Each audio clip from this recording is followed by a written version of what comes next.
Then we will chant. We will discuss the shloka. Vasudev परावेधा Vasudev परामकः Vasudev परायोगा Vasudev पराक्रियः Vasudev परं ज्ञानम् वासुदेव परं तपः वासुदेव परो धर्मो वासुदेव परा गतिः वसुदेव सुतं देवं कंसचाणूरमर्दनं देवकी परमानन्दं कृष्णं वन्दे जगद्गुरुम् अतसी पुष्पसङ्काशं हारनूपुरशोभितं रत्नकङ्कणकेयूरं कृष्णं वन्दे जगद्गुरुं कुटिलालकसंयुक्तं पूर्णचन्द्रनिवाननं विलसत्कुण्डलधरं कृष्णं वन्दे जगद्गुरुं मन्दारगन्धसंयुक्तं चारुहासं चतुर्भुजं बर्हि पिञ्चावचूडाङ्गं कृष्णं वन्दे जगद्गुरुम् उत्फुल्लपद्मभद्राक्षं नीलजीमूतसन्निभं यादवानां शिरोरत्नं कृष्णं वन्दे जगद्गुरुं रुक्मिणीकेलिसंयुक्तं पीताम्बरसुशोभितम् अवाप्ततुलसीगन्धं जगद्गुरुं गोपिकानां कुचध्वन्त कुङ्कुमाङ्कितं श्रीनिकेतं महेश्वासं कृष्णं वन्दे जगद्गुरुं श्रीवत्साङ्गं महोरष्कं वनमाला विराजितं शङ्खचक्रधरं देवं कृष्णं वन्दे जगद्गुरुं कृष्णाष्टकमिदं पुण्यं प्रातरुत्थाय यः पठेत् कोटिजन्म कृतं पापं स्मरणेनाविनश्यति।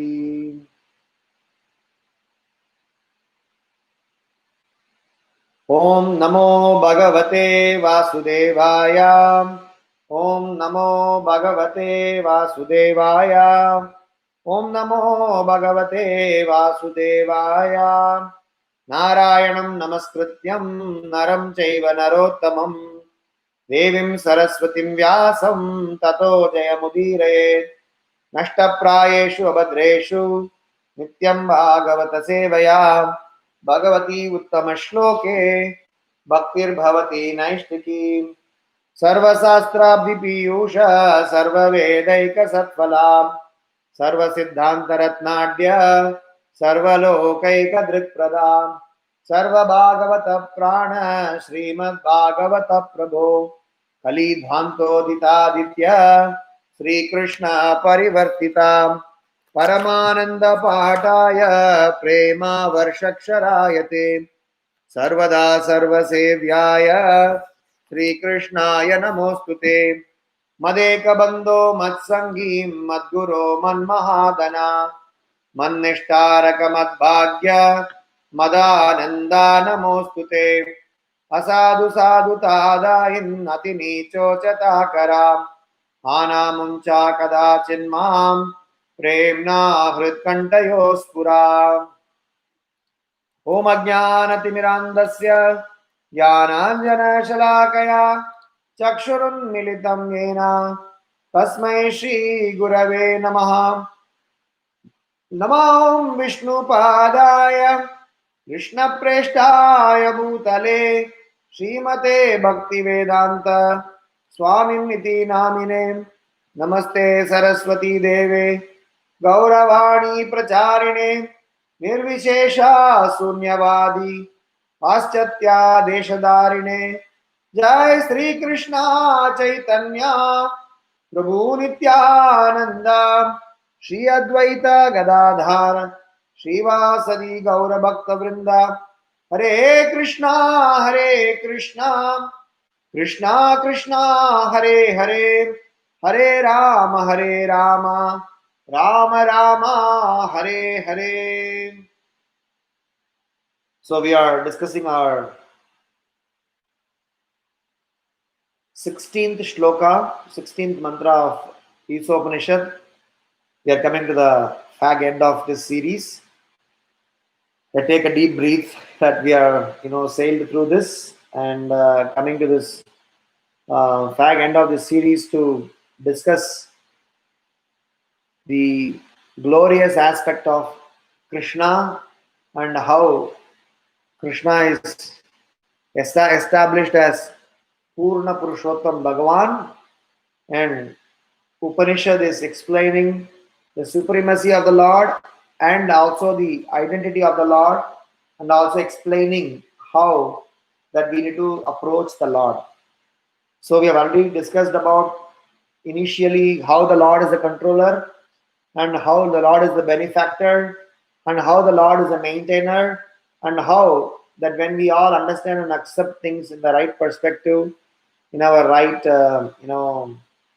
way, we will be able to uh, remain peacefully and happily. We also spoke about different types of people who don't surrender to the Lord, and we also spoke that how that Supreme Lord in this current context is explaining about um, the aspect by which we can approach Him and address to Him, and finally make some request towards the Supreme Lord, having established His supremacy. So we will read the verse and the translation before we get on to the shloka, the discussions. This is mantra 16.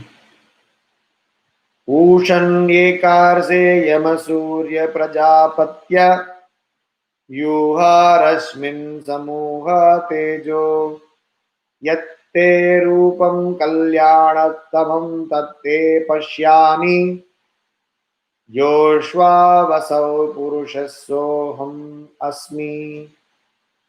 Translation: O my Lord, O primeval philosopher, maintainer of the universe, O regulating principle, destination of the pure devotees, well-wisher of the progenitors of mankind, please remove the effulgence of your transcendental rays so that I can see your form of bliss.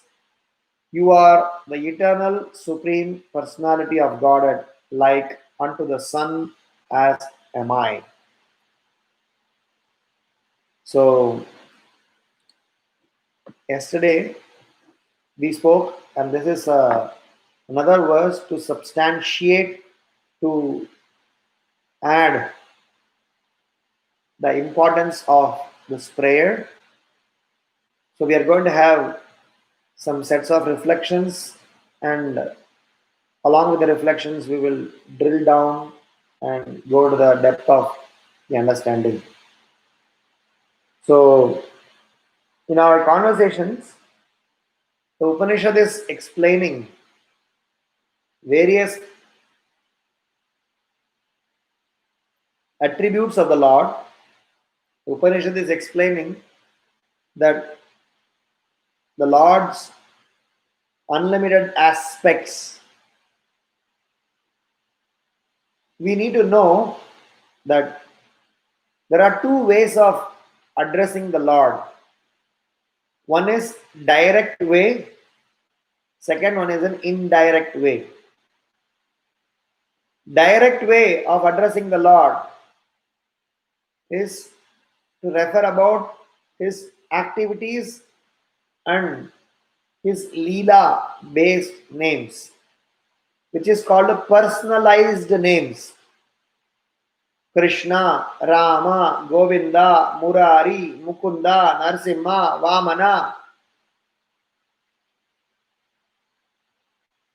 There is something called as indirect way of representing, impersonal aspect of it. Still referring to the same Lord. It is somebody calling you Maharashtrian, beautiful, intelligent, engineer, officer, manager, knocker, shocker, then will you be happy calling like that? Or would you prefer yourself to be called by your name? Maybe it is a name family calls you, or name that is legally, kept. Generally, we all prefer to be called in our personal capacity. Suppose somebody keeps on calling you with your attribute. ये लंबे बाल वाले इधर आजा, ये चश्मिश इधर आजा, ये इंजीनियर इधर आजा. It is actually an attribute, but sometimes it is impersonal. So one of the important aspect of this prayer is this is actually a direct message to all the impersonalists who call the Lord with all these names and telling them, I am calling all these names so that you can get attracted. But I'm asking what? I'm asking the Lord to show his face, which you don't believe. So it's a very subtle way the Upanishad is communicating and teaching the society at large, including the impersonalist, who may take the first portion of the sloka and say, देखो उपनिषद, ईशोपनिषद ने ऐसा बात बताया. ईशोपनिषद ने पहली दो statement में बताया कृष्णा के बहुत सारे गुणगान इनडायरेक्ट, बट बाकी दो स्टेटमेंट में क्या बोले? Remove your effulgence, remove your covering so that we can see your face. When can you see somebody's face? Not when you are Brahma Jyoti, only when you are Supreme Lord, Shama Sundar, Madan Mohan. Then you can see the face. So the first reflection in this current context is to very strongly, categorically establish that Krishna is a person. Krishnastu Bhagavan Swayam. So last 15 and 16, both put together, is trying to drive home Krishnastu Bhagavan Swayam. Yesterday when we were discussing verse number 15, we had some sets of reflections. We started explaining how the Lord has got different features, and with our materialistic intelligence, we will not be able to go and participate in the pastimes of the Lord. We will have to gradually elevate our consciousness to enter into the pastimes of the Lord. And further down, Prabhupada was explaining how that one needs to understand that better than materialist, Jnani, better than Jnani is Yogi, better than Yogi is a Bhakta.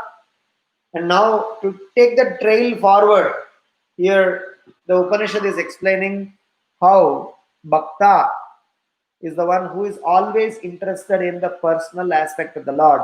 Personal. Today morning onward, this is the fourth session that I am sitting from 5:30 a.m., which is 4 p.m. India time. We started our session GSR program. Every Sunday, we have this program called GSR program in our temple called Gita Shad Ratna. So every Sunday from the last week onwards, 6 speakers are identified. Each of them is supposed to share 15 minutes of realization from any one verse of Bhagavad Gita. So last week I had the good fortune to do that service. So this week I had the good fortune to listen to other Ratnas. So 1.5 hours I heard, and then we had Jagannath Leela. And just 1 minute before I logged in, I ended the session with ISKCON of Charlotte, where we gave a Bhagavatam class from Srimad Bhagavatam. This is not to list the service. This is to say from morning 4 o'clock onwards, evening 4 o'clock onwards till now, we are speaking about personal aspect of the Lord. Personal. And very sorry to say, somewhere this personal thing is not going into the headspace. We are thinking impersonal. So the second reflection I want to bring in is, how are we impersonal while looking at the personal form? The idea is, for devotees who are practicing Krishna consciousness, we would be easily able to accept the first reflection. Yes, Krishna is a person. We are not supposed to just hung up on the impersonal aspect of the glories of the Lord. We should accept, glorify Krishna as supreme personality of Godhead through his personalized nature. Agreed. But what we won't agree, what will not still, sink in our headspace or in our cells is how to be personal towards the Lord. Whenever we think about personal, what do we think? We are personally understanding Krishna as a person, but do an impersonal transaction with him for him to be personal with us. You see my point? I repeat, I accept Krishna as a person. I want him to treat me as a person, whilst I will treat him impersonally. So, Ishopanishad, through this particular current context, is trying to help us elevate our consciousness in trying to be a personal devotee. Personalized, personal is the form of devotion that we are expected to adhere. Because if we are impersonal in our dealings, impersonal in our transactions, then as Prabhupada writes in the purport, further in the purport, Prabhupada writes, it is only incomplete understanding, not a complete understanding. So the second reflection in this current series or the current shloka is about how each and every one of us need to learn to realize everything is personal and should be personal. So we have definitely come a long way from being completely impersonal and understanding about the Supreme Lord. We have come to an understanding, yes sir, I agree Krishna is Shyama Sundar. Yes sir, I agree Krishna's form, aspects, beauty, everything is personal. We fully appreciate. But still our transaction with Krishna has remained impersonal because we are very busy being personal towards us. So, as a part of this reflection, I want to bring in a perspective. How do we say this? I am impersonal to Krishna. We say this because we are impersonal towards our devotees. If we are impersonal towards our devotees, how do we say we are impersonal towards devotees? Look at your action. We being insensitive, we being non-responsive, we being non-accountable, we being not sensitive in terms of uh, what can be done, what cannot be done. Some devotee will be sitting and reading Bhagavad Gita or Back to God magazine. He'll just go and lift it from his hand. We will not say, Prabhu, can I have this or not? Have you seen such behaviors? Plenty of times. Prabhuji, wo mera dost tera chalta hai. People can just come and, there's no sense of sensitivity. This person is reading, I should not bother. Somebody, when people are chanting, they'll come and chant to you, talk to you. They will, when they are doing some service, people come and, do some gossip, prajalpa. So we are becoming slowly insensitive towards spiritual life to an extent that we are not even realizing. That is because of our big degrees, BE, MBA, Masters, PhD. All these degrees have made us give us some credit, give us some identity, give us some profile, and make us to see all these things either equal or substandard. I'll give an example. Suppose somebody come and tell you, Prabhuji, please take prasadam, please take prasadam. Is it personal or not personal? Personal. Somebody come and tell you, please take prasadam. Prabhuji, please take prasadam. बहुत प्रसाद बच गया. Is it personal or impersonal?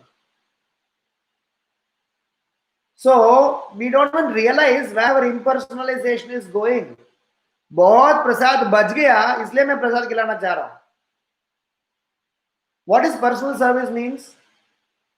प्रभु प्रसाद ही नहीं है वो बोलना नहीं है, मेरे प्रसाद आपको दे रहा हूं. That is called personal service. I am ready to starve and ready to serve you because you are my superior, you are my authority, you are my servant, you are my boss, you are my hope. When you serve your spiritual master, you don't serve your spiritual master with what is left over. Ji, dadati pratigrihnati. So the point is, when you are serving, we think that मैंने तो पूछा, मैंने प्रभु जी को पूछा, मैं महाराज जी को पूछा, माता जी को पूछा, प्रसाद चाहिए क्या? And we think we tick marks. Yes, I'm very personal. But under subtle, we don't realize that we are impersonally personal. That is why I was talking in the other session in the Hindi forum. The more we drill down to the details of what is done, what is not done. So that is why prayer is an art. Art of praying. What to pray, how to pray, in what mood, in what details you need to ask. So here Ishopanishad is teaching us how to pray. In a very intelligent manner, it is addressing that, my dear Supreme Lord, who is primeval philosopher, maintainer of the universe, giving all the attributes, and I see your beautiful face. So this is a wonderful way to go and tell impersonalist that please understand, your understanding is incomplete, sir. So in my second reflection, I want to say that let us learn to be personal to the Lord in all the time, which will also means we need to learn to be personal with our devotees. Be conscious when you are making a request. Be sensitive towards your communication, because impersonal dealings will not let us access the most confidential aspect of devotional life. When Mahaprabhu was in his confidential associates, amongst his confidential associates, when he was with Swarup Damodar Goswami, when he was with Govinda, when he was with some few confidential associates, from the Mahaprabhu's heart, so many confidential messages used to come out. But the same thing wouldn't come when Mahaprabhu was with people. When Mahaprabhu was in Varanasi, when Mahaprabhu was in the Prakashananda Saraswati Forum, when Mahaprabhu was in the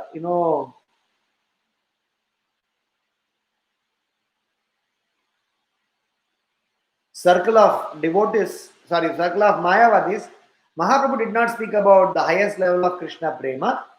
When Mahaprabhu was speaking technically correct. So many times we all know how to be technically correct devotees. What is technically correct? I invited you for prasadam. I called you Prabhuji. I called you Mataji. I gave you asan. I gave you garland. I offered obeisances. Technically we are correct. But what is our bhavana? What is our consciousness? Have we gone and analyzed the details within the heart? Am I really sensitive in what I'm doing? Am I doing things because we have to do it? Or I'm doing this because this is going to be my opportunity to transform? So my second reflection hence is, let's learn to be personal with the Lord by being personal with Vaishnavas, by being personal in all our attributes and conversations. So Krishna consciousness is a very, very personal agenda.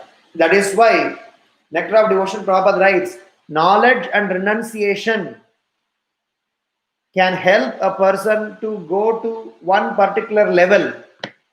Beyond that point in time, knowledge and renunciation is not going to help us. What is going to help us is our emotions and being sensitive. Our sentiments are the ones which are going to help. How are we going to be sentimental in our, this is a Nectar of Devotion preface. The Prabhupada, writes, not preface, sorry, Nectar of Devotion, 14th chapter, first paragraph. So Prabhupada writes this in a very emphatic manner. He says some scholars recommend that knowledge and renunciation are important factors for elevating oneself to devotional service. But actually, that is not a fact. Actually, the cultivation of knowledge or renunciation, which are favorable for achieving a footing in Krishna consciousness, may be accepted in the beginning, but ultimately they may also come to be rejected, for devotional service is dependent on nothing other than the sentiment or desire for such service. It requires nothing more than sincerity. Sentiment and sincerity are the two things that we are expecting in our devotional life. So when we say sentiments, which means learn to be personal with devotees. That is why Bodhayanta Parasparam in devotional association, what is expected of us is how personal are we in our transaction, how personal are we in our dealings with devotees, how personal are we in our association with devotees. That makes it all. If you do not learn to be personal with the devotee, then there is a problem. So it is extremely important that we learn the art of being personal with the sincere devotees. So it is explained by Srila Prabhupada in um,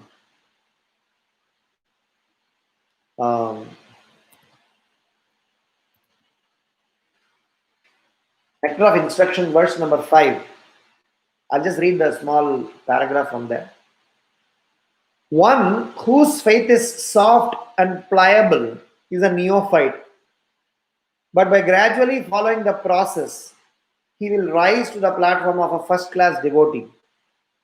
Everyone begins his devotional life from the neophyte stage, but if one properly finishes chanting the prescribed number of rounds of Harina, he is elevated step by step to the highest platform of Uttamadhikari.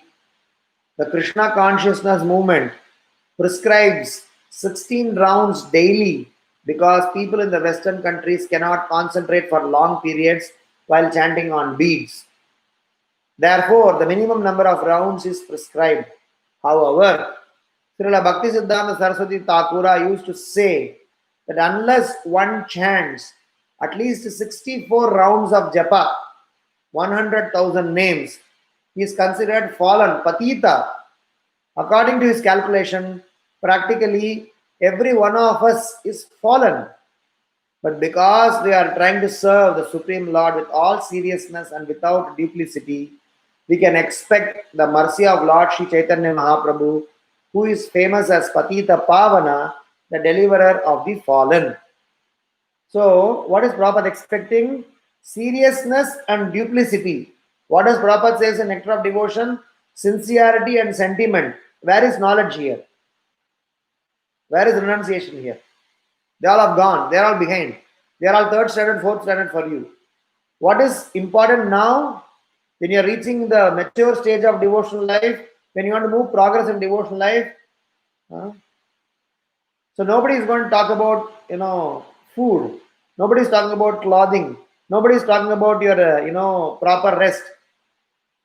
Now you talk about some higher things, basic things. Anyway, you are expected to take care. Take care.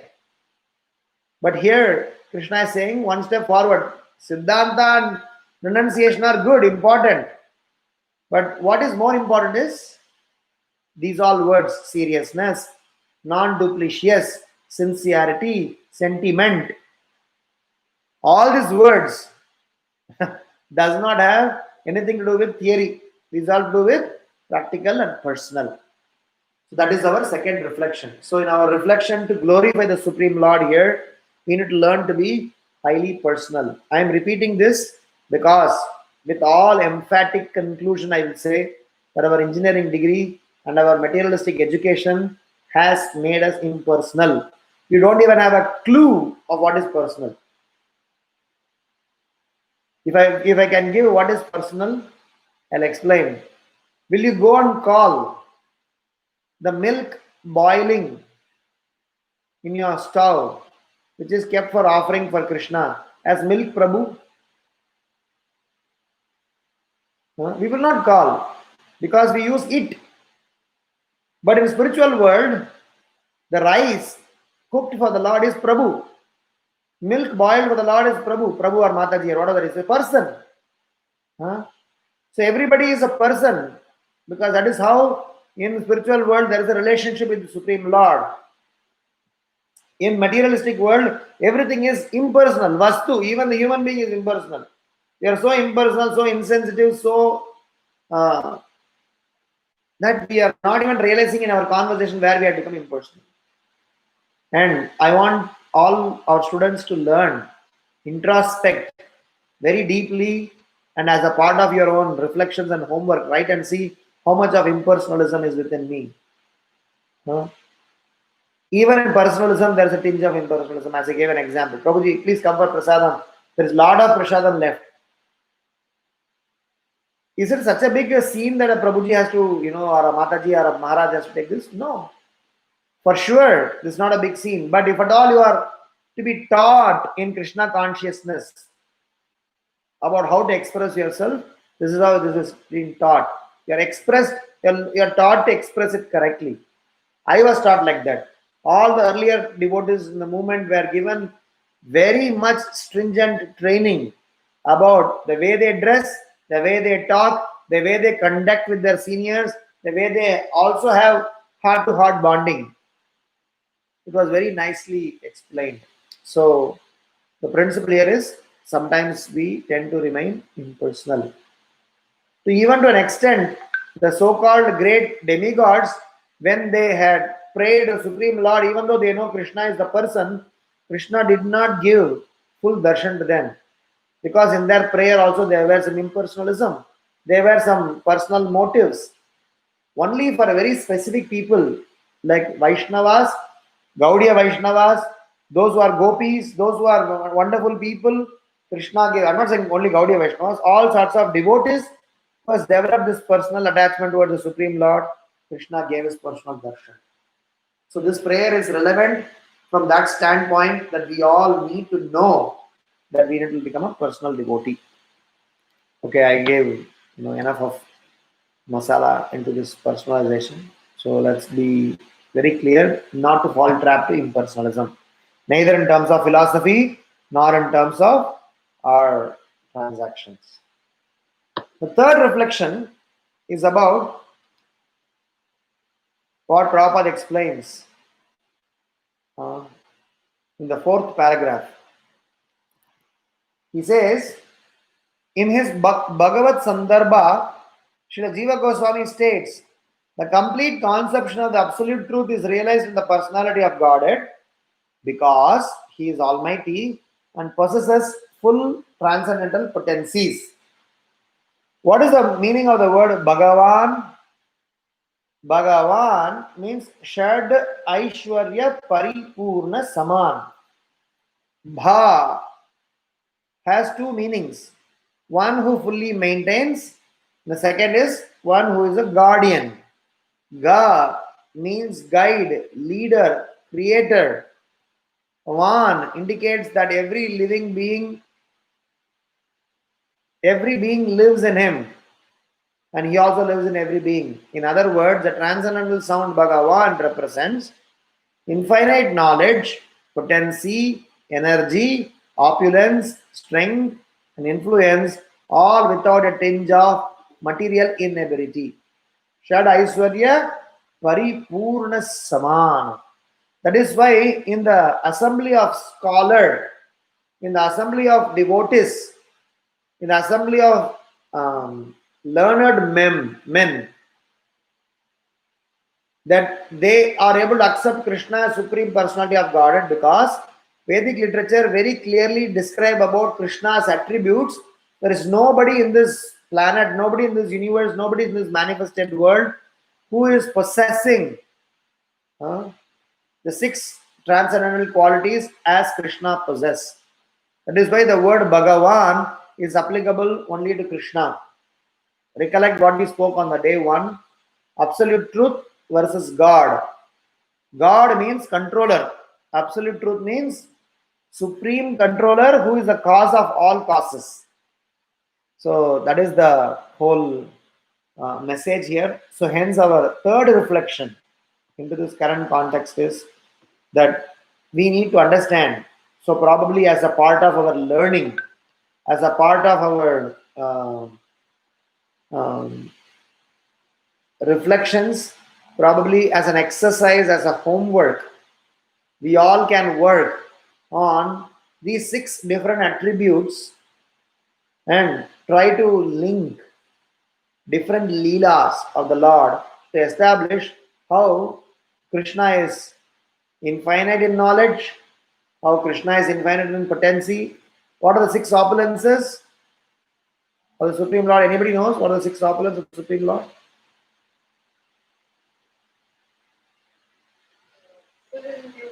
Fame, renunciation, strength, knowledge, and health. Right. 6, these are all 6 opulences. These 6 opulences, each of these opulences, there are pastimes. And these opulences are not impersonal opulences, there are personal opulences. So we can discuss unlimited number of pastimes for each of these opulences. So once we know these six aspects, because this is the definition given by Bhagavan, explanation is actually given by Parasara Muni. He is actually explaining what Bhagavan actually means. So one reflection, homework reflection for all of us is to reflect on how Krishna is Bhagavan and Krishnastu Bhagavan Swayam. How do we try to work on them, and probably can map different pastimes so that we will be able to understand Krishna's opulence in connection with his personal approach. So that way we will know his attributes, and we will also know these attributes were exhibited in such and such pastimes. It was not some sort of a PhD study about the Lord and only talking about some impersonal aspect. Okay, so then the next aspect where Prabhupada explains about how when we learn to surrender to that Bhagavan, when we learn to surrender, okay, to come back to the third reflection, we need to remember this mapping and homework is meant not only for our understanding, but it is also for explaining about the transcendental nature of the Supreme Lord and not get carried away by some bogus Bhagavan. Because there are a lot of people who add this title Bhagavan. Like how there are a lot of people who add this title Goswami. Like there's like a lot of people who add this title Swami. So these are all some titles which has got meaning only when the attributes are in place. It is like a lot of people who claim themselves to be an engineer but does not even know E of engineering. So when they come and sit for the interview, they said, शुरुआत ही नहीं हो पाता है. They are not even able to begin with what they're, I don't know how they would have passed engineering in the college, what they would have done. Probably, it tells about our education system altogether. So, hence, when you are claiming yourselves to a devotee, you need to at least know these aspects that I'm, mentioning here. Anyway, the next reflection, the fourth reflection, where Prabhupada writes in the 5th paragraph of this particular purport that how Krishna fully maintains his devotees, guides them on the path of devotional perfection. He gives the desired result of devotional service by giving himself to the devotees. He helps them to see him face to face. Thus, he helps them reach Goloka Vrindavan Dham. So, the whole aspect is that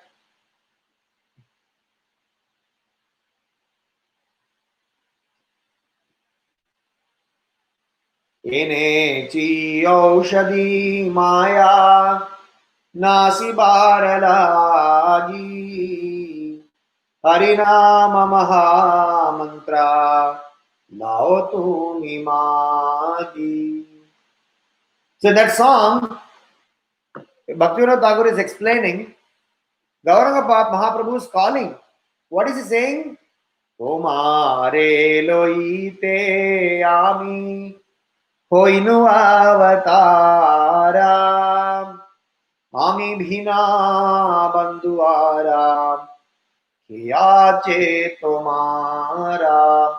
So stanza 3 and stanza 4 of the song says, Mahaprabhu saying, Kiyache tomara, for you I have taken appearance. I have appeared to deliver you. Hence, don't get fall trapped to be in this Maya. Enechi Aushadhi Maya. My presence and my help and my delivering of Hare Krishna Mahamantra is the Aushadam, is the best medicine by which you can come out of this Maya propensity to be enjoying in Maya sense gratification. So please come out of it. You can come out of it only when you take my shelter. Very crystal clear, explicit request. So the point here that I am trying to highlight here is where Krishna is trying to explain that in the fifth paragraph Prabhupada writes, the Lord fully maintains his unalloyed devotees and he guides them progressively on the path toward devotional perfection. Huh? So I just read them where the Lord is perfectly interested in us, guides them, guides us personally. Where do we know this? In one of the earlier purports, one of the earlier shlokas we discussed from Bhagavad Gita 10.10. What does Bhagavad Gita 10.10 says? Tesham satata yuktanam bhajatam priti purvakam dadami buddhiyogam tam enamam upayantite. So what does that shloka says? To those who are constantly devoted to serving me with love, I give the understanding by which they can come to me. And in that purport, Prabhupada gives a very interesting point. Last paragraph of this purport. A person may have a bona fide spiritual master and may be attached to a spiritual organization. But if he is still not intelligent enough to make progress, then Krishna from within gives him instructions so that he may ultimately come to him without difficulty. That's the point I want to drive home. So the fourth aspect or the fourth reflection in today's shloka is that it is Krishna who is walking that extra mile. It is Krishna who is trying to support us, who is trying to help us, who is trying to be with us, who is trying to guide us. We just need to allow him to do that. If you don't, it is like doctor will do everything, cure you. You need to allow him. You need to allow him to perform operation on you. You need to allow him to give injections upon you. You need to allow him to treat you, touch you. If you don't even allow any of those things, how can somebody function on you?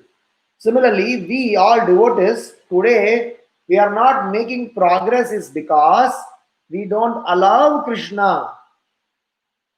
What is allowing meaning?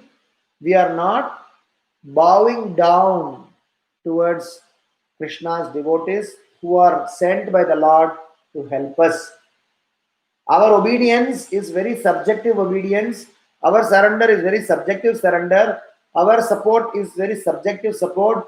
We will not be able to do unconditionally very easily. Our surrender is very conditional. So long as the other person supports my views, so long as he pats on my back, so long as he appreciates me, I am able to resonate well. So long as he scolds me, he finds faults at me, we immediately think that ये कौन होता है हमारे लिए मेरे माँ बाप ने बताया ऐसा हाँ मेरा भी सेल्फ एस्टीम है मेरा भी ये है मेरा भी वो है.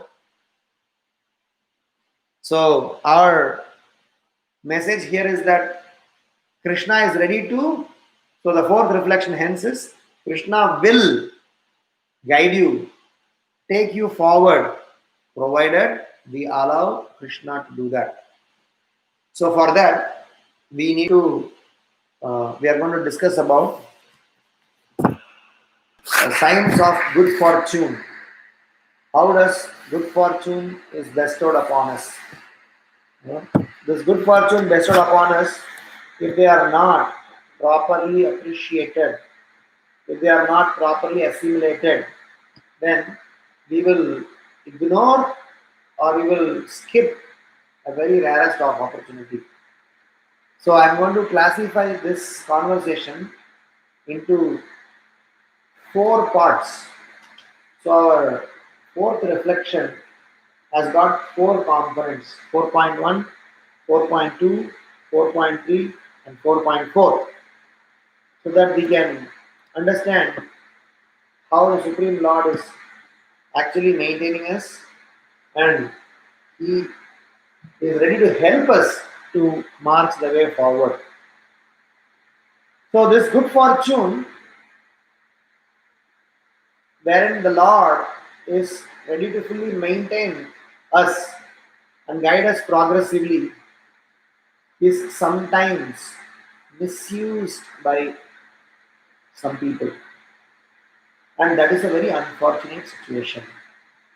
We should not misuse the good fortune bestowed upon us.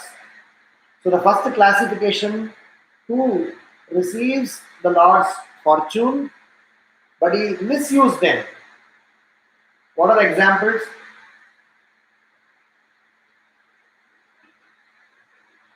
Can anyone give an example of good fortune misused? That good fortune is bestowed upon a person, but it is not properly utilized. They have the good fortune, but they could have capitalized and gone past and achieved, the position that is expected of us. But it is misused. So, can you give me examples? Of course, we can quote our own selves. We all are a good example because we have not progressed the way we should have progressed with the facility and arrangement that we have currently. But otherwise, no, we are anyway last one to point us fingers. So, can you give any examples of how good fortune is misused?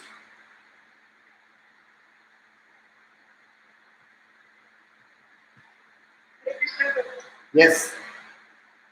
Daily we are hearing so many lectures and so many things, but we are not able to implement even the simple things. And the second reflection you said today is very much applicable to me. I am really treating Krishna as an impersonal, and I am listening her Bhagavad Gita daily from the teacher.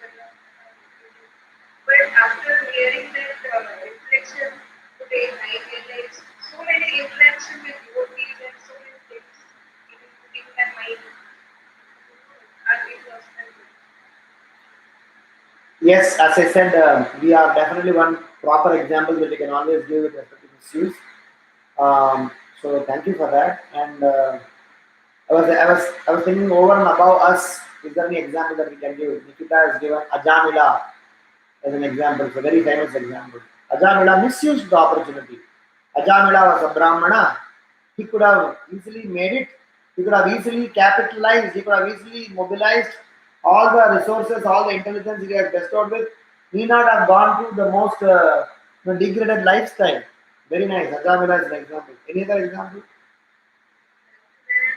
Fantastic. Nala Kuvera and Manigriva. Kuvera's Putra. Fantastic opportunity. What they would need. Everything is available. Just surrender and worship. हाँ, हमारा जैसा नौकरी करने की क्या जरूरत है, धंधा करने सब कुछ है, पैसा है, सुविधा है, सब कुछ है. उनके पिताजी सब बड़े भक्त है. And the Lord has taken personal loan from Kuvera, and Lord and Kuvera have got a good connection.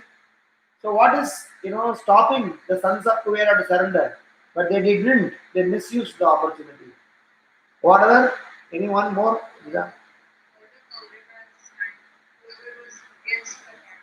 Ah, are you looking at the notes that we discussed earlier? Okay. Because this is the same sequence I have done. First sequence I wrote is about, because the series on good fortune I spoke somewhere. I don't know where all I'm speaking this context. I'm not able to keep track of it. Yeah, Kauravas, fantastic. My sequence is Nalakura and Manigriva, and in the sequence I've written Kauravas. So wonderful opportunities. Vanar Sena Yatra. Ravi is saying Vanar Sena Yatra misused. Why not? Misused by whom, Ravi? You have to fully fill in the blanks. Vanar Sena Yatra misused by Ramagiridhari. Anyway, so this is first good fortune misused. We are blessed with an opportunity. Ravana, wow, that's the next to Kaurava I have done.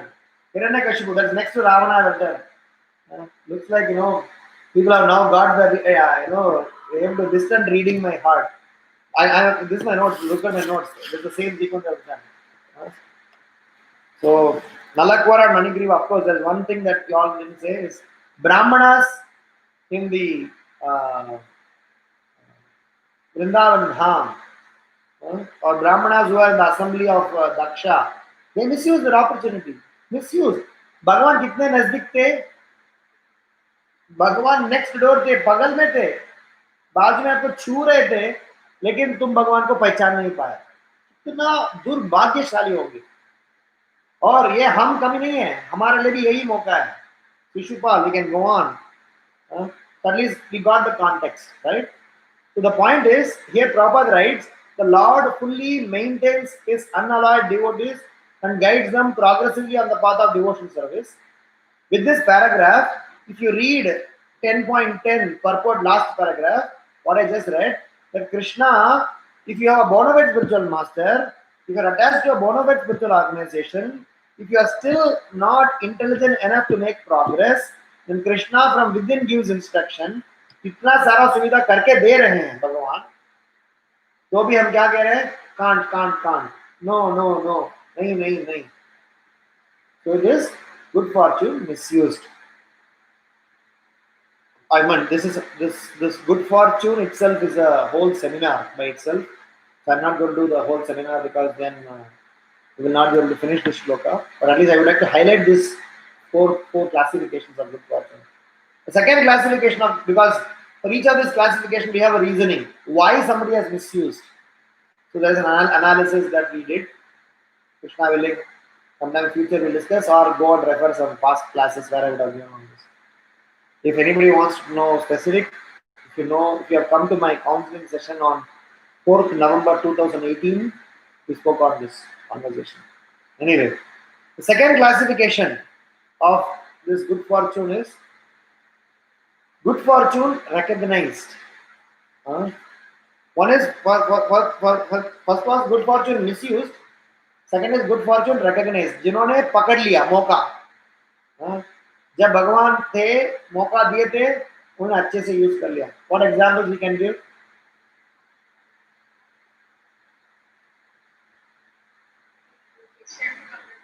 Yes, Vibhishana. Vibhishana was born in an Asura family. Look at the circumstances. उनके भाई परिवार सब असुर थे, लेकिन विभीषणा बड़ा भक्त निकले क्योंकि he availed the opportunity that comes his way. So don't, ये point is, हम रोतलू नहीं बनना है, हमारे पास ये नहीं है, वो नहीं है. So he didn't kind of cry. He kind of Mrigari, wonderful. Mrigari is a wonderful example. Mrigari availed the opportunity. Mauka आया. What intelligence Mrigari had before? Mrigari कुछ पढ़ाई किया क्या? कॉलेज गया क्या? तो कुछ नहीं किया. There is no in the history of Mrigari में, there is no past qualification that Mrigari possessed for him to take advantage of. Only thing is, वो दिल की बात सुना, in a sense, not that cinema movie, दिल की बात. की बात ये है कि he acknowledged, understood Narada Muni. That is where it is very nicely explained that for us to recognize that Supreme Lord mercy, for us to recognize this person is actually telling me something good. We don't need a whole lot of intelligence. Even some common sense is good enough. सामने वाला बंदा मेरे लिए अच्छा, मेरा अच्छा के लिए बता रहे हैं, उनका घमंडित नहीं है, इस समझने के लिए कॉमन सेंस काफी है. So Mrigari is a superb example for good fortune acknowledged. Why superb example? Because Mrigari is somebody like us, where he didn't have any background. What background you and me, I mean, what background I have to sit and speak Bhagavatam? Nothing. But somehow somebody delivered, and we are latching onto it and hoping that someday we will be able to capitalize on it. So, any other example? Akrura. What was Akrura's agenda? Kamsa told Akrura to go and call Krishna for a kusti match. Just go and bring him so that you can participate in you can get Krishna so that Krishna can be killed. But what did Akrura do? He utilized the opportunity the best possible way to glorify Krishna, be with Krishna, serve Krishna, and मजे ले लिए. उनका जो लेना था, उनका जो आनंद लेने थे, Then, of course, there are some side stories to this. We will not. So the list is sorry. Yes, yes, yes. Hippies of ISKCON movement. One initially who were hippies, then eventually got the Prabhupada's mercy. Fantastic example. Uh, in my list, it's also there. My list, I read Brigari, Vibhishana, Akrura, uh, Prabhupada's disciples, hippies who were initial days. So hippies is a very, very good example because they took advantage when Swamiji came and gave, they latched onto it. So this is a second classification where when Krishna is ready to help, please ready to take help and move forward. The third stage or third classification is good fortune delivered in terms of mercy in disguise. Uh, Sometimes good fortune is actually delivered in an indirect manner, which we, uh, for these all people, with respect to all the list that we said, Brigari, Vibhishana, proper disciples were good fortune were delivered directly acknowledged. They are delivered directly delivered. But there are cases where good fortune were delivered in mercy in disguise. It is just like in the form of some act, you don't realize that there's mercy coming your way, but it is mercy. And those who only know this as a mercy will be able to grow, otherwise they will lose this opportunity. This is a very tricky stage where we need to realize, because many of the times mercy comes to us in some form, we don't realize this as a mercy, we miss them and we lose an opportunity.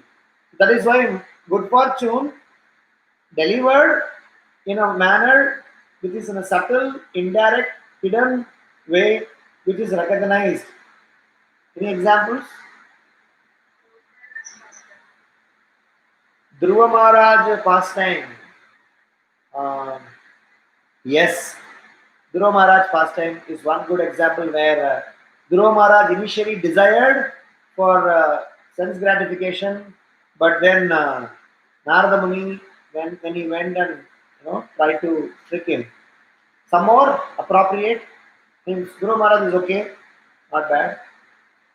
Any other examples where mercy in disguise were delivered? Bali Maharaj, fantastic, very good example. Where Bali Maharaj has received, very nice example. Bali Maharaj received example. Uh, Kunti Maharani also no little direct, but Bali Maharaj is much more vivid example here because Bali Maharaj actually received a punishment. Bali Maharaj actually disrespected, disobeyed, not disrespected, disobeyed his Guru Maharaj's words. Because at that time, Bali Maharaj has to choose between Gurudev versus promise. Bali Maharaj chose promise over Gurudev, which actually is a very funny situation. Because technically Siddhanta says that you should surrender to your spiritual master over your own intelligence. But Bali Maharaj very sincerely, because of his being in the lineage of Prahlad Maharaj, had the privilege to think that my Guru is having an intention which is some seems to be personal. So let me keep up my promise. So he gave it with promise. So even though apparently he gave a curse, he got a punishment, but he got mercy. That is what I was trying to say. How doesn't look like a mercy, but it's actually mercy. Yeah, Kunti Maharani can also be said where she's asking for trouble to be, that sense we can say. But otherwise, sometimes when I say this third classification, many times people don't recognize, Prabhuji, मेरे life में कृष्ण ने क्या मदद की है. So from that sense I was trying to say, because first and second, first तो obvious छोड़ देंगे, second तो obvious हम ले लेंगे, third scenario में हमें problem है. Because first में good fortune misused तो obvious है, जी हाँ. Second में good fortune acknowledged obvious है, but third category में obvious नहीं है तो भी हमें पहचानना है. Because बात क्या है, कृष्णा हमें कैसा मदद करने वाला है, how Krishna is going to come forward to help, because we think Krishna should help us to progress in this way. हम वहां राह देखता होंगे, यहाँ कृष्णा आके चला गया होगा. You would have expected Krishna to come in a specific way कि कृष्णा इस तरह से आके मुझे मदद किया होता तो मैं भक्त बन जाता था. इन कृष्णा ने इधर से आगे गया हूँ एक बार शिव जी when he saw one of his disciples, uh, very one of his uh, devotee was very poor. So Parvati asked that he is so poor, why don't you go and help him? So Shivji said he is poor because of his stupidity. He is poor because he is stupid, not because of me. How can you say he is stupid? You are not giving your blessings to him. So, is it okay? He is continuing to remain beggar by his choice, not by force. Please remember, my dear wife. She didn't believe. So Lord Shiva and Parvati, they disguised themselves and offered him a big fruit. So inside that fruit, before giving that fruit, they had embedded, a gold coin and gave the fruit. My dear, fellow, you may be hungry. Eat this fruit. They gave a big darbush, watermelon. And this guy took the watermelon and thought, अरे मेरे भूखा मर रहा हूँ तो इतना बड़ा watermelon खाने से अच्छा है इसको मैं बेच डाल देता हूँ जाके मैं चाय भी पीऊँ या मैं जाके कुछ खा लूँ. So he bought that watermelon from Lord Shiva and Parvati, sold it off for 50 rupees. Had you opened it, there's a treasure inside that. So many times when such mercy is delivered, we think the deliver is what we received is only some gross things. But they don't see the gold coin embedded and given. I will give some attributes of this by which we can think of many examples. What is called mercy in disguise coming our way in terms of good fortune? 4 attributes. Number 1 attribute, challenges in our lives, Pandavas. Kunti Maharani, I agree. Number 2, scolding, demanding, persuasion, pushing from our spiritual authorities. Sometimes we don't like to do that service, but the service is forced or demanded from us. Sometimes we think that क्या यार जान कहाँ रहा है मेरा परेशान कर रहा है बार बार फोन कर रहा है बार बार बुला रहा है बार बार सर्विस के लिए बोला थक गया तो समझना चाहिए कि कितना सेवा करेंगे कभी कभी हमें लगता है. So sometimes Prabhupada has forced. Prabhupada has told Brahmananda, you have to go to Pakistan and Africa to preach. These are the 2 places where people would prefer to be going last. Prabhupada called one day Brahmanand Prabhu. He said, Brahmanand Prabhu, you should go to Pakistan and establish preaching there. You should go to Africa. In those days, now things are much better. In those days, there's a big riot between whites and blacks. Brahmananda Prabhu is a hefty white American. You have to go to Africa to go and preach in a country where dacoity and robbery and uh, communal riots are going on. So to go and do this was not an easy task. The Prabhupada called Harikesh Maharaj and said that he was just appointed as a secretary to Srila Prabhupada. Somehow he thought that it's a very good position to be in because to be a personal secretary to Prabhupada means a lot those days. So one day Srila Prabhupada called Harikesh Swami and said that you please go to Germany and preach there. So Harikesh Maharaj started crying and saying that Prabhupada, if I had done any mistakes, please excuse me. I thought now I got a wonderful service to be with you. Prabhupada said, that's all right, you go and you'll do wonderful service there also. And 6 months, 8 months later, he came to Shri Mayapur Dham, whatever time later, 6 months, 8 months, 1 year, 2 years. He came to Shri Mayapur Gaur Purnima festival during the annual GBC meeting. He came with Srila Prabhupada books translated in German language, printed, and bought Srila Prabhupada. He was so happy. You see, you thought that I sent you away from me. This is a service that is very pleasing to me. Srila Prabhupada was very happy. So sometimes we think that हमें जबरदस्ती करवाया समझना चाहिए. Of course, I am not asking any devotees to get exploited in the name of कि मेरे गुरु महाराज मेरे प्रभुजी मेरे Thakur ji exploitation करने के बात ही नहीं हुआ. But idea is that sometimes when people are putting some pressure, some demand, so Srila Prabhupada's disciples received this from Srila Prabhupada a lot of times. In the fifth canto of Srimad Bhagavatam, there is one place where Prabhupada explains, I think I mentioned 2 days before, where a devotee is considered as a fortunate one when he goes away from Krishna and Krishna introduces some force and pressure in his life, but in the very same life, he doesn't have any other choice to come back to Krishna. So that is actually mercy in disguise. The third is apparent anger, from our well-wishers. Sometimes our spiritual authorities may be upset, anger. So some apparent anger. Example is so many times, yesterday in our Pratap Rudra pastime, we discussed how Pratap Rudra servant got a slap from Srivas Thakur. So what did Pratap Rudra say? Wow, what a mercy, what a mercy. हाँ, जिनको थप्पड़ मिला वो क्या सोचेगा? Oh my God, तो पागल हो गया क्या? तो थप्पड़ खा रहा हूँ, what a mercy बोलते हैं. But only those who know, they will consider what a mercy.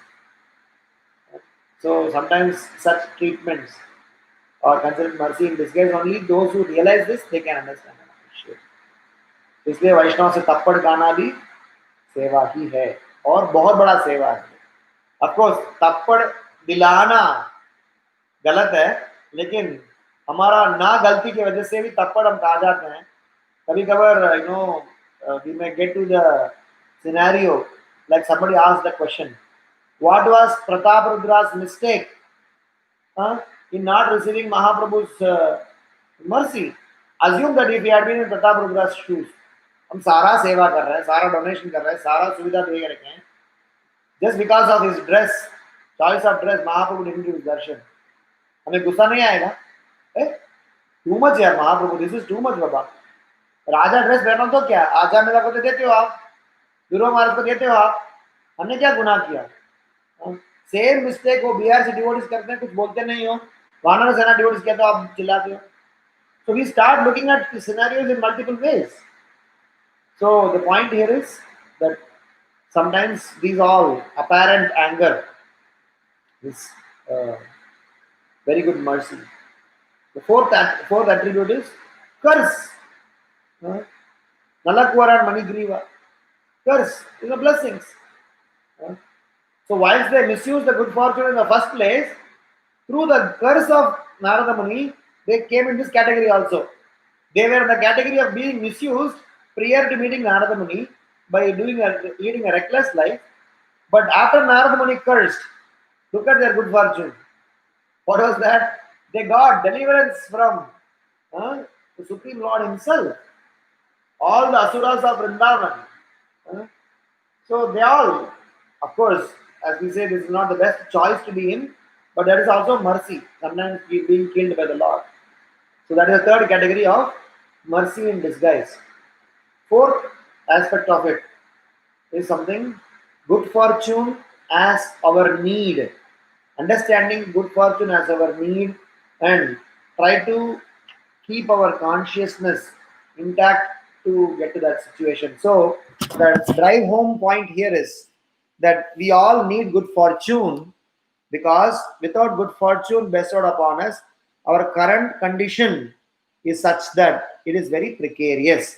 Our current condition is such that we are not able to function effectively. Our current condition is such that we are not able to think of,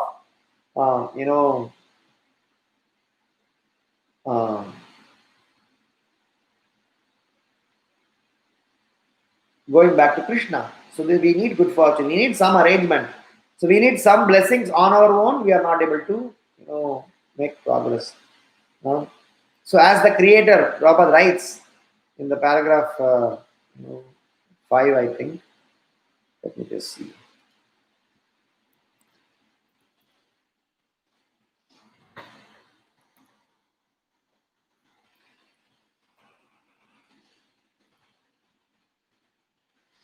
Yes, Prabhupada writes here. What is writing? He says, in other words, since there is nothing that caused him, his original cause, consequently he enjoys, Supreme Lord enjoys his own self by manifesting his internal potency. The external potency is not exactly manifest by him, for he expands himself as the Purushas, and it is in these forms that he maintains the features of the material manifestation. By such expansions, he creates, maintains, annihilates a cosmic manifestation. What are we trying to say here? We are saying that the Supreme Lord can bestow his benediction upon all the people, even though they don't possess the qualification. Uh, there are two categories in this paragraph. Prabhupada writes: one, to the unalloyed devotees, he is going out of the way and giving them direction to come. And for all those who don't believe in him, who don't subscribe to him, he is anyway trying to maintain. So good fortune to aa hi raha hai. So that's the message that we want to communicate. This is our fourth reflection. So the last reflection is about the comparison between Jiva Bhagavan, because many times that we as uh, whatever so-called educated men somewhere try to behave in a manner as a controller. So we are never, at no point in time, we are controller, but for in our doggish mentality sense. So I will read a paragraph from the last paragraph of this, read a point from this last paragraph of this purport that will conclude our discussions today. Wherein he says that there is a big difference between the Supreme Lord, Jiva, and his positioning.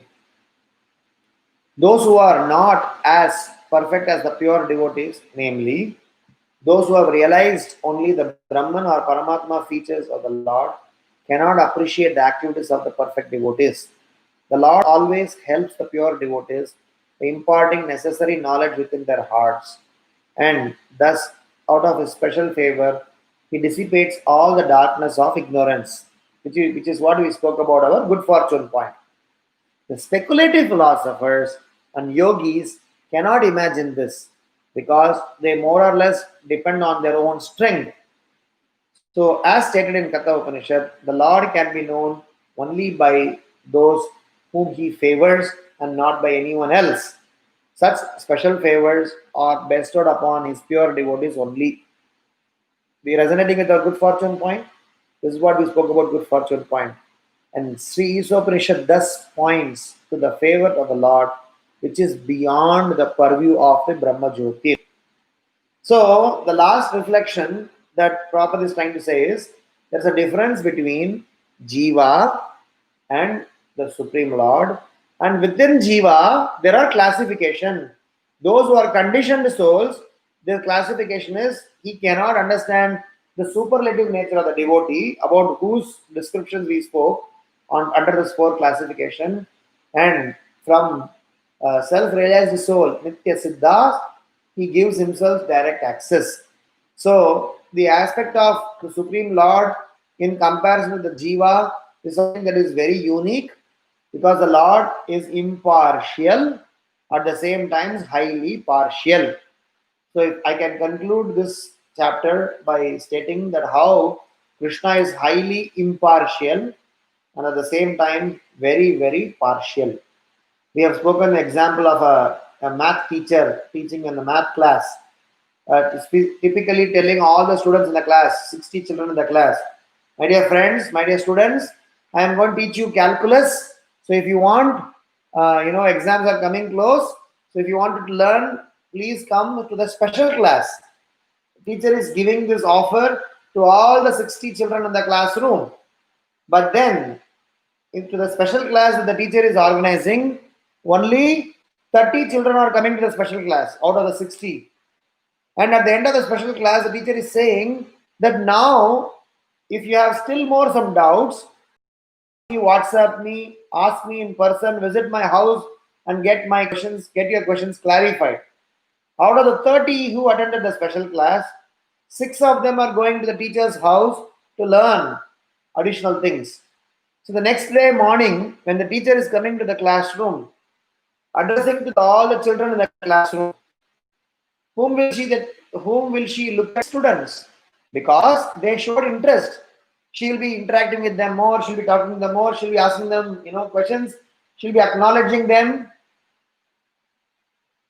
And if what all the 54 says, the teacher is partial towards the 6 children, is that the right statement? No.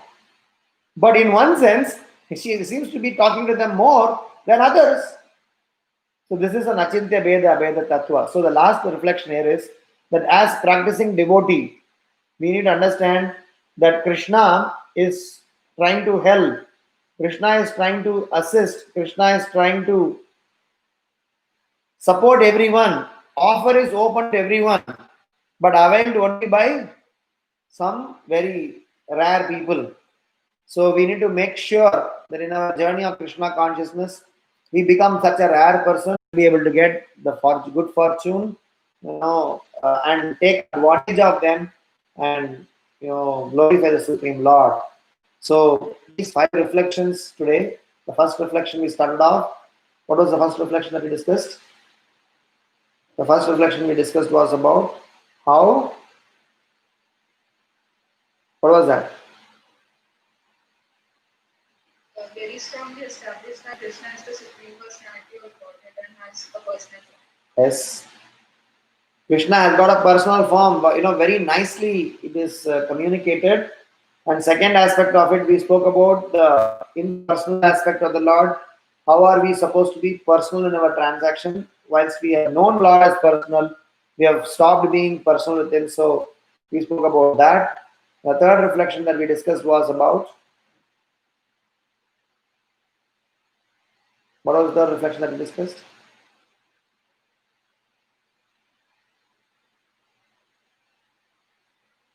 Anybody? We discussed about the meaning of Bhagwan and that Bhagwan means infinite knowledge, potency, energy. Is that the third reflection that we discussed? Yes, and we gave how the Supreme Lord's attributes, different attributes of Supreme Lord, how Parasara Muni explained the 6 opulences. And the fourth reflection is about how the Lord is maintaining ourselves, and good fortune part that we discussed. And the last point that we discussed is about how Krishna is impartially partial. Any questions, comments, reflections?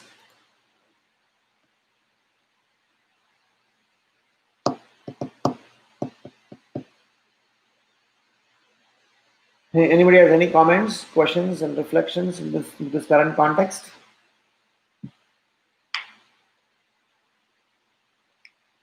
So most likely tomorrow, Monday, we will finish the whole discussion on Ishopanishad, Shloka 17 and 18. We'll try. If we are not able to finish it, then we have one more buffer day, which is Tuesday, which we have kept for only hearing your learnings and questions and reflections on Ishopanishad, and kind of a summary study of, once again, how the Ishopanishad is structured. So if you have not done any study so far, I'm presuming that you all are studying purports every day. So which means you are close to finishing a book in 18 days time, which I don't know if you have studied before. This is a good mocha by which we have studied one book of Srila Prabhupada, not just superficially, but somewhat in depth. I wouldn't say that complete scrutinizing we have done. We can always go much, much more. But we've also not done superficial study. So that way we can definitely refer back this and use this as a platform to go out and practice Krishna consciousness full on. So since there are no questions, we'll end here. Srila Prabhupada ki jai, Granthra Srimad Bhagavatam ki jai, Vancha Kalpatarubhyascha, Kripa Sindhubhya evacha, Patitanam Pavanebhyo Vaishnavebhyo Namo Namaha. Ananta Koti Vaishnava Vrinda ki jai. Srila Prabhupada.